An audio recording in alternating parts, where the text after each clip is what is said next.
सुनसान जगह पर एक 6 मंजिल की ऐसी बिल्डिंग जो कई सवाल खड़े कर रही है कि आखिर है क्या ये, जहां अंदर प्रवेश करते ही असंख्य खिड़कियां आपको नजर आई। और जब हमने इसमें प्रवेश करना चाहा तो यहाँ पर बैठे लंगूर ने वो किया जिसकी हमें उम्मीद भी नहीं थी। तो चलिए आज इसके राज को समझते हैं।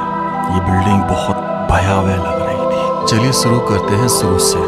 मैं अर्ली मॉर्निंग तकरीबन सुबह 9 बजे जयपुर के आमेर शहर से इस बिल्डिंग की तरफ निकला, जिसका नाम किसी ने गूगल मैप पर हवा होदी विक्टिंग पॉइंट के नाम से सेव कर रखा है। गूगल मैप पर देखने पर पता चला कि ये तो घने जंगल के बीच में एक इकलौती बिल्डिंग खड़ी हुई है। क्या कर रही थी ये यहाँ पर कुछ नहीं पता था, बस यहाँ जाकर देखना था कि आखिर ये है क्या और क्या वाकई में इसका असली नाम हवा होदी विक्टिम पॉइंट था। ये तो वहाँ जाकर नोट करने पर ही पता चलेगा। हो सकता है कोई शिलालेख मिल जाए।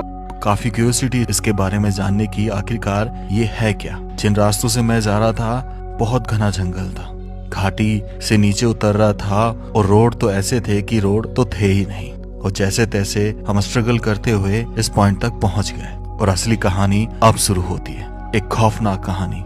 जब हम वहां पहुंचे तो डर गए थे। हमें एक आवाज ने हिलाकर रख दिया था।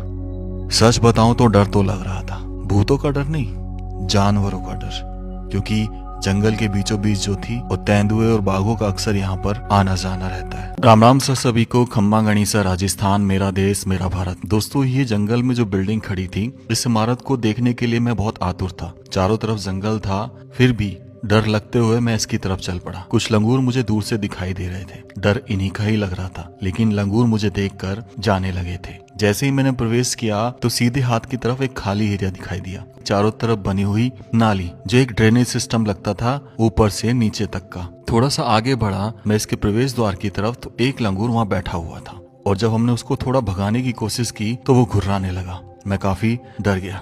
कैमरामैन ने भी कोशिश की तो उसने कहा, यार ये तो घुर्रा रहा है। हम थोड़ा सा पीछे गए और हमने एक लकड़ी उठाई। इस लकड़ी की मजबूती ऐसी है जैसे तलवार के सामने सुई की मजबूती। मुझे पता था कि अगर उसने हमला किया तो ये लकड़ी उसे रोक नहीं पाएगी, पर फिर भी हमने हिम्मत दिखाई क्योंकि आसपास इससे बड़ी लकड़ी हमें नहीं मिली। जैसे ही हम थोड़ा सा आगे बढ़े धीरे धीरे तो अचानक लंगूर ने अटैक कर दिया और मैं घबरा कर उस लकड़ी को उठाया। तभी लंगूर थोड़ा सा पीछे हटा और जाकर बैठ गया। लेकिन समझ में आ गया था कि वो दरवाजे पर बैठा है और आज हमें नहीं जाने देगा, और ये क्लियर था। इसलिए हम डर कर वापिस आए और हमने सोचा कि अब यहाँ से ड्रोन शॉट ही ले लेते हैं और घर चलते हैं। लेकिन यही सबसे बड़ी चीज होने वाली थी। हमारा डर 1000 गुना बढ़ जाने वाला था एक आवाज से। मैं ड्रोन उड़ा रहा था लेकिन